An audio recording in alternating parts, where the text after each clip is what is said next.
जय हिंद जी। आप देख रहे हैं जेके मीडिया, जम्मू कश्मीर का सबसे मीडिया नेटवर्क। देखिए, जो होम गार्ड का जो मसला है वो अभी तक जो है सॉर्ट आउट नहीं हो पाया। जो इनकी डिमांड थी वो अभी तक फुलफिल नहीं हो पाई है। तो देखिए, कल राइजिंग डे है होम गार्ड का और आज इसी पर हम बातचीत करेंगे। और बातचीत करने के लिए मेरे साथ all Jammu and Kashmir home guard association की प्रेसिडेंट और नेशनल लेवल पे ये वाइस प्रेसिडेंट है। मुझे बताएं कमला जी कि बहुत समय हो गया है, बहुत इंटरव्यू भी हो गए हैं, क्या लग रहा है कि कहाँ कमी है? सबसे पहले बिमल जी, मैं आपका और आपके चैनल का धन्यवाद करती हूँ। एक मीडिया ही चौथा स्तंभ है जो दबे कुचले लोगों की आवाज एक एडमिनिस्ट्रेशन तक, सरकार तक पहुंचाना। इधर तो हमें ना एडमिनिस्ट्रेशन दिखी तो ना सरकार दिखी है, जिन्होंने आज तक शोषण ही शोषण किया होमगार्ड जवानों का। तो जैसे आपने बोला कि कल 6 दिसंबर को रेजिंग डे है, जैसे बाकी फोर्सों का होता है, सीआरपी का आर्मी डे, जहाँ उनका बीएसएफ का था कल, तो ऐसे एयरफोर्स का था। तो ऐसे ही हमारी भी जो होम गार्ड थी 1946 में जे खड़ी हुई थी, 6 दिसंबर 1946, इसका भी रेजिंग डे है। तो रेजिंग डे उनके लिए है जिनके पॉकेट भरे हुए हैं, पेट भरे हुए हैं। इन गरीबों के लिए कौन सी रेजिंग डे है? रेजिंग डे पे बहुत सा पैसा आएगा होम गार्ड के नाम पे कि इनका बड़ा दिन होता है, बड़ा खाना होता है, बड़ा कुछ होता है, लेकिन हमें तो कभी 10 रुपए नहीं मिले रेजिंग डे पे। जाओ टांगे तोड़ो परेड करके तो आ जाओ, बाकी कुछ नहीं। कोई कल आपने जैसे बोला कि कोई खुशखबरी मिल सकती है, तो खुशखबरी बीते बीते हमें 30 साल हो गया यही देखते ही देखते। J&K में भी आज तक कुछ नहीं हुआ। बाकी आज हमारा केस भी जो लगा हुआ है, हमारे जवान गए हुए हैं कोर्ट में, श्रीनगर हाई कोर्ट में, तो उसके लिए भी अभी देखते हैं कि आज क्या फैसला आता है। जज साहब क्या इस पे इम्प्लीमेंट करते हैं, कैसे है कैसे नहीं।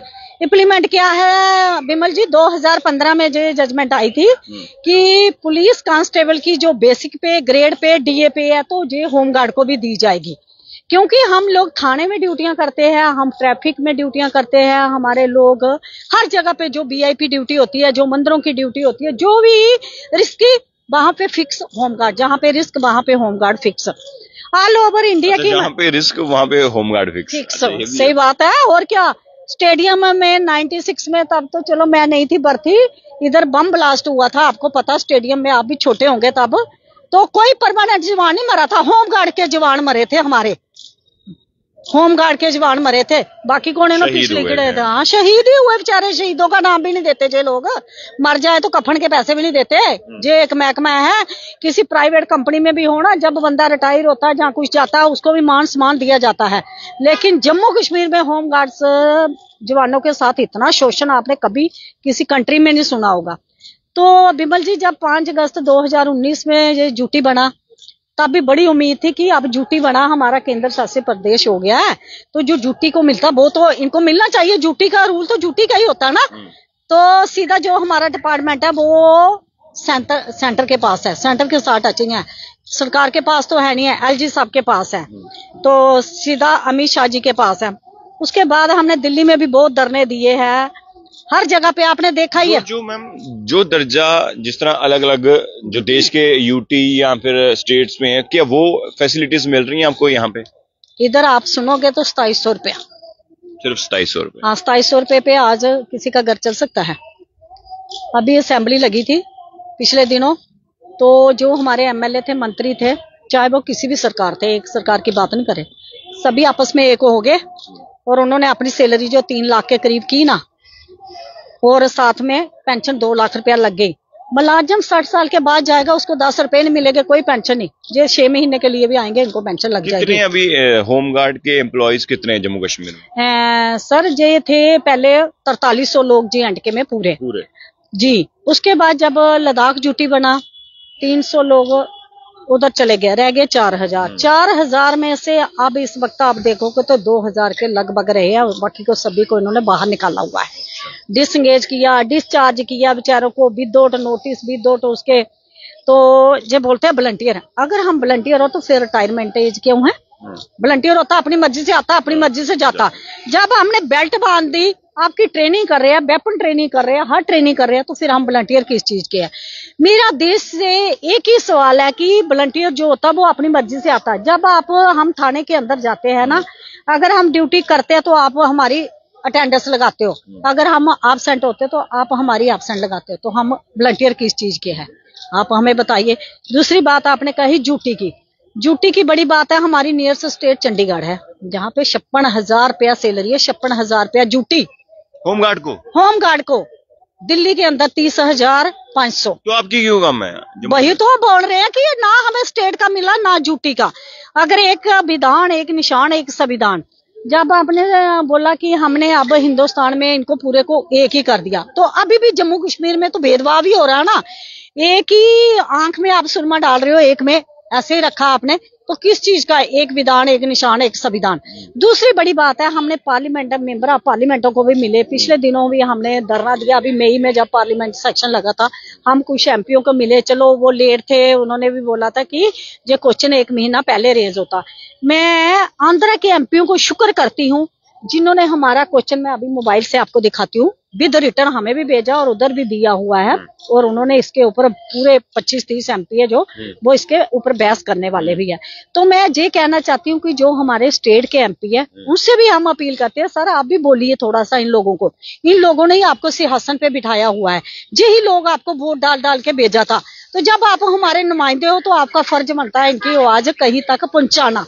दूसरी बड़ी बात ये है कि आप बोलते कंडेम्प्ट, कोड ऑफ कंडेम्प्ट लगती है जब, तो गवर्नमेंट को 1, 2, 3 महीने का, जहां पे 2015 से 16 से लगातार कंडेम्प्ट चल रही है सरकार की तरफ से, तरीक पे तरीक, कोई उसके ऊपर चर्चा डिपार्टमेंट ने कोई उसको बिठा के इसको सॉर्ट आउट नहीं किया। आखिरी सवाल पूछना चाहूंगा मैम आपसे कि क्या लग रहा है, उम्मीदें हैं कुछ होगा या फिर ऐसे ही रहेगा? उम्मीद पे ही इंसान कायम होता है। हमारा काम है, जब तक टांगों में दम है तो संघर्ष करते रहेंगे।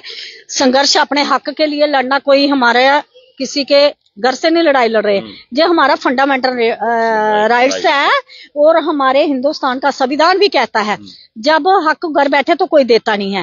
चलो हम ग्राउंड पे आए, हम जमीन पे आए, हमें जमीनी सतर पे लड़ा है।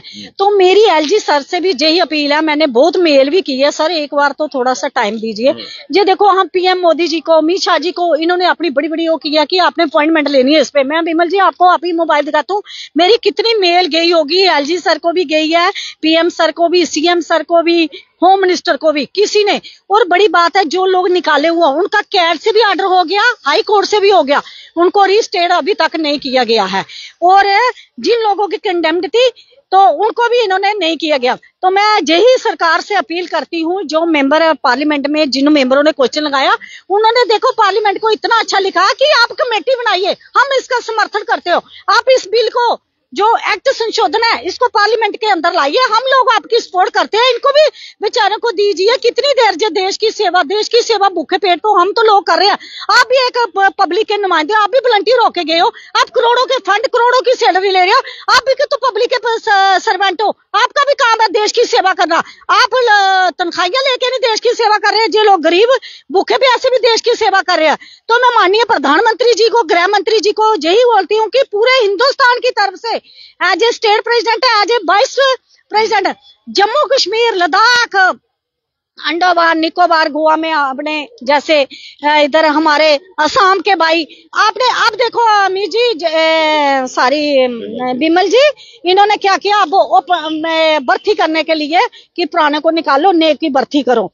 असम में भी निकाला, यूपी में भी निकाला, जम्मू कश्मीर में भी निकाला, दिल्ली में भी निकाला, तेलंगाना में कि ये भर्ती होनी चाहिए नई। तो पुराने लोग कहाँ पे, अब उनका तो सत्यानाश किया आपने पूरी उम्र। अब जो कर रहे हैं उनको भी ड्यूटियों से निकालेंगे, 2-3 महीने ड्यूटी देंगे, साल के बाद में घर बैठाएंगे उनको। ये कौन सा एक्ट है, कौन सा सुधार? Make in India, digital India, आत्मनिर्भर भारत, ये सारा कुछ आप बना रहे हो, तो रोजगार कहाँ पे दे रहे हो? आप रोजगार दीजिए। माननीय प्रधानमंत्री जी से यही अपील करते हो, आपने बहुत बड़े बड़े काम किए देश में, बहुत कुछ किया है, मैं उनकी फैन भी हूँ। मैं मोदी जी से हाथ जोड़ के यही अपील करूंगी, आप बेटियों के लिए बड़ा सोचते हैं, ये भी भी एक देश की बेटी है। शुक्रिया। तो जो आपके लिए यही दिन रात हम दुआएं करते हैं कि आप जैसा प्रधानमंत्री आना चाहिए। हमें बड़ी उम्मीद थी, हमारे माननीय प्रधानमंत्री जी ने भी 2014 में हमारे साथ कमिटमेंट की थी। आज पार्लियामेंट लगा हुआ, आप पार्लियामेंट के अंदर बिल लाइए और एक्ट संशोधन किए। आपसे कुछ नहीं मांग रहे, ये राज्य कर्मचारी या केंद्रीय कर्मचारी का दर्जा मांग रहे हैं। जो निकाले हुए होमगार्ड है उनको भी वापस लाया जाए। जम्मू कश्मीर से लेके पूरे कन्याकुमारी तक जो लोग एक है, नहीं तो आने वाले टाइम में जो किसी टाइम भी जंतर मंतर पे भी गिराव करेंगे और पार्लियामेंट का गिराव भी करेंगे। जय हिंद, जय भारत। तो देखिए, होमगार्ड की बात करें तो देखिए काफी सालों से संघर्ष कर रहे हैं ये, और बड़ी बात तो ये है कि अब देखिए कल राइजिंग डे है और इसी को लेकर देखिए ये खफा भी हैं, नाराज भी हैं। इन्हें उम्मीदें थी, वो उम्मीदें जो है वो पूरी नहीं हो पाई। तो माननीय उपराज्यपाल, देश के प्रधानमंत्री, गृह मंत्री अमित शाह जी, उनसे भी ये रिक्वेस्ट कर रहे हैं कि एक मौका मिले इन्हें मुलाकात का, मीटिंग का, तो ये जो इनकी जो प्रॉब्लम्स हैं वो आप तक जो है साझा कर सकें। तो मैं उम्मीद करता हूँ माननीय उपराज्यपाल मनोज सिन्हा जी भी जो है इस पर देखें और इन्हें एक बार समय दें, और ताकि इनकी पूरी डिटेलिंग आप तक पहुंचे, जो भी मुद्दे हैं वो सॉर्ट आउट हो सके। देखते रहिए जेके मीडिया। धन्यवाद। जय हिंद।